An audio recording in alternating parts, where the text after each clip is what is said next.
Bagi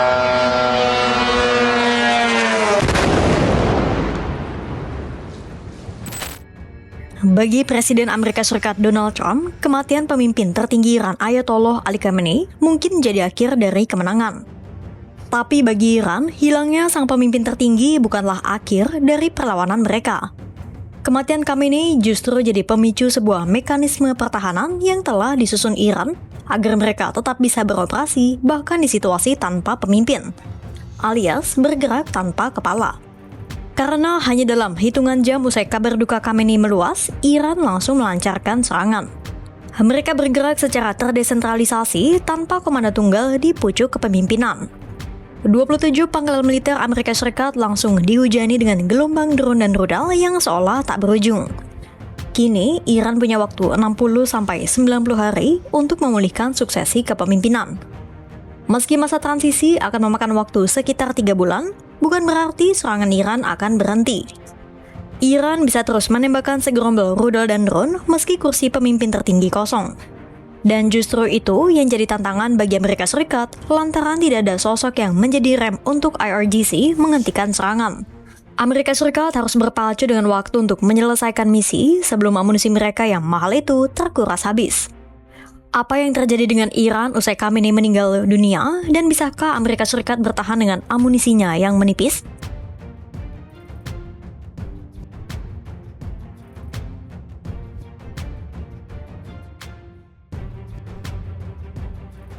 Usai Ayatollah Ali Khamenei tewas pada 28 Februari 2026, Iran dikabarkan butuh waktu 60-90 hari untuk memulihkan suksesi kepemimpinan secara tuntas. Selama masa transisi itu, ada 4 skenario yang mungkin terjadi. Pertama, IRGC dan figur ulama akan berkonsolidasi mengisi kepemimpinan sementara. Skenario ini memiliki peluang terjadi sebesar 35%. Kedua, terjadi perebutan kekuasaan antara faksi IRGC, pemuka agama, dan komando provinsi. Peluang terjadinya skenario ini sekitar 30%. Ketiga, terjadinya kekacauan dalam negeri yang berasal dari pemberontakan rakyat anti-rezim Ayatollah. Potensinya 25%. Dan terakhir, keruntuhan total negara. Skenario ini hanya berpeluang terjadi sekitar 10%.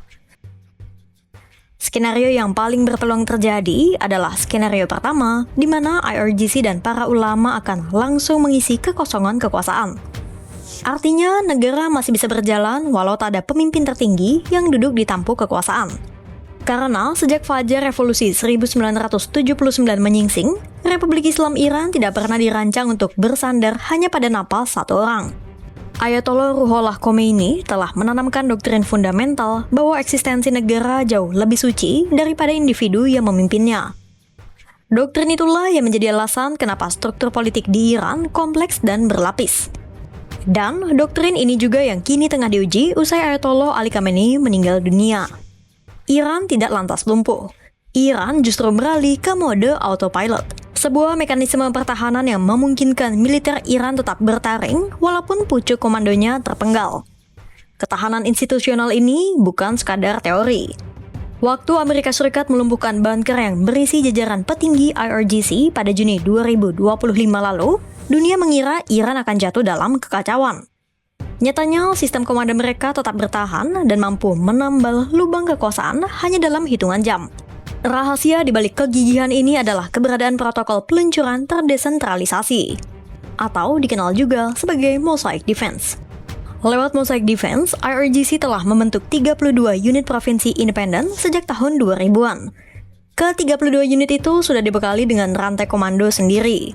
Artinya, wewenang peluncuran rudal balistik kini ada di tangan perwira menengah di lapangan, bukan lagi menunggu otorisasi langsung dari Teheran. Inilah alasan kenapa Israel dan pangkalan Amerika Serikat di Teluk tetap dihantam rudal walaupun kursi pemimpin tertinggi kosong.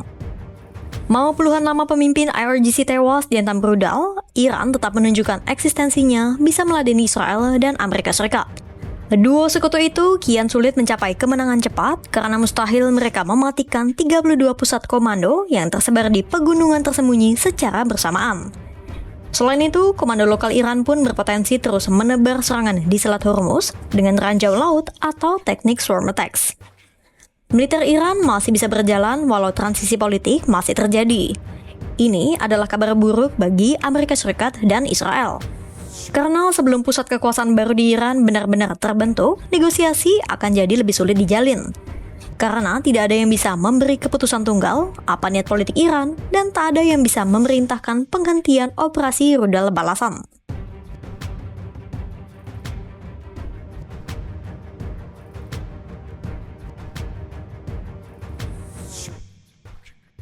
Di balik gemuruh ledakan yang menghiasi langit Timur Tengah, ada krisis sunyi yang mencekik kekuatan militer Amerika Serikat. Ya, krisis persediaan logistik dan amunisi. Di Washington, para jenderal Pentagon tidak hanya menghitung jumlah target yang hancur, tapi juga menghitung sisa rudal dan amunisi di gudang persenjataan mereka. Karena strategi autopilot Iran membawa kabar mematikan bagi Amerika Serikat. Strategi Mosaic Defense Iran yang bisa menyerang terus-menerus tanpa kepala berpotensi menguras habis stok amunisi Amerika Serikat. Resiko ini dikabarkan sudah diperingatkan oleh Kepala Staf Pasukan Gabungan, Jenderal Dan Kane. Dan kini, masalah itu kembali disoroti oleh para analis maupun mantan pejabat. Peneliti senior Stimson Center, Kelly Grieco, menyampaikan kepada The Wall Street Journal bahwa serangan Salvo-Tex dari Iran bisa menghabiskan logistik Amerika Serikat dengan sangat cepat.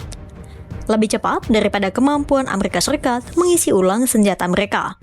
Penurunan kemampuan pertahanan udara Amerika Serikat dan Israel ini dibuktikan dari keberhasilan drone dan rudal Iran menembus ruang udara sejumlah negara di Timur Tengah. The New York Times melaporkan drone Shahed 136 Iran telah menabrak gedung-gedung di Bahrain, Kuwait, dan Uni Emirat Arab. Drone yang sama pun telah menghantam pangkalan Angkatan Laut Amerika Serikat di Bahrain. Sementara pada Minggu pagi tanggal 1 Maret 2026, 27 pangkalan militer Amerika Serikat dilaporkan serempak dihujani rudal-rudal Iran. Ledakan terjadi di pangkalan militer Amerika Serikat di Uni Emirat Arab, Qatar, dan Bahrain. Ratusan drone dikirim serentak. Memang ada yang bisa dicegat, tapi ada pula yang berhasil lolos, dan drone yang berhasil lolos itulah yang menyebabkan kerusakan di pangkalan-pangkalan Amerika Serikat, sesuai dengan taktik Salvo-Tex. The Wall Street Journal melaporkan sejauh ini Iran telah menembakkan 541 drone ke Uni Emirat Arab, 283 drone ke Kuwait, 9 drone ke Bahrain, 12 drone ke Qatar, dan puluhan drone ke Yordania.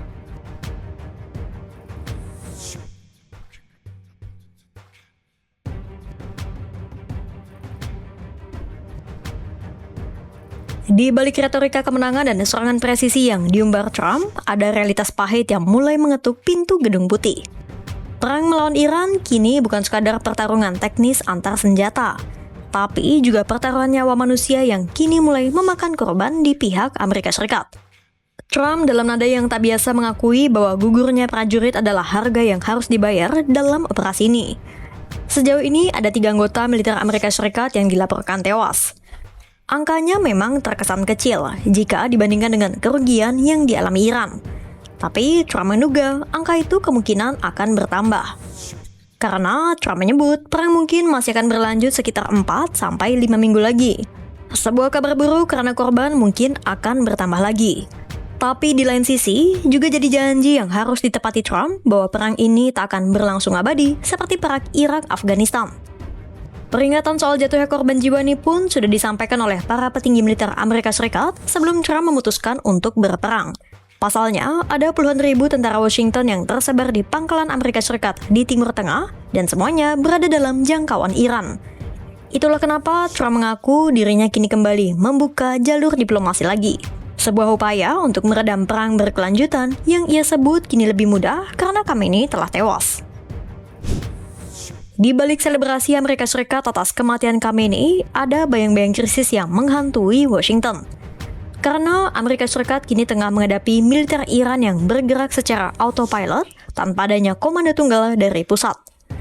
Artinya, serangan jadi lebih sulit diprediksi karena masing-masing unit independen di Iran bergerak sendiri tanpa kepala. Tak hanya itu, amunisi Amerika Serikat yang terbatas pun harus menghadapi ratusan hingga ribuan drone-drone murah tapi mematikan milik Iran. Bayang-bayang kematian pun turut melingkupi puluhan ribu pasukan Washington yang kini berada di berbagai pangkalan Amerika Serikat di Timur Tengah. Tombol menghentikan perang tidak akan muncul sampai pusat kekuasaan baru di Iran terbentuk. Kira-kira sejauh mana perang Iran dan Amerika Serikat ini akan berlangsung? Pantau terus perkembangannya hanya di kanal YouTube Kompas.com.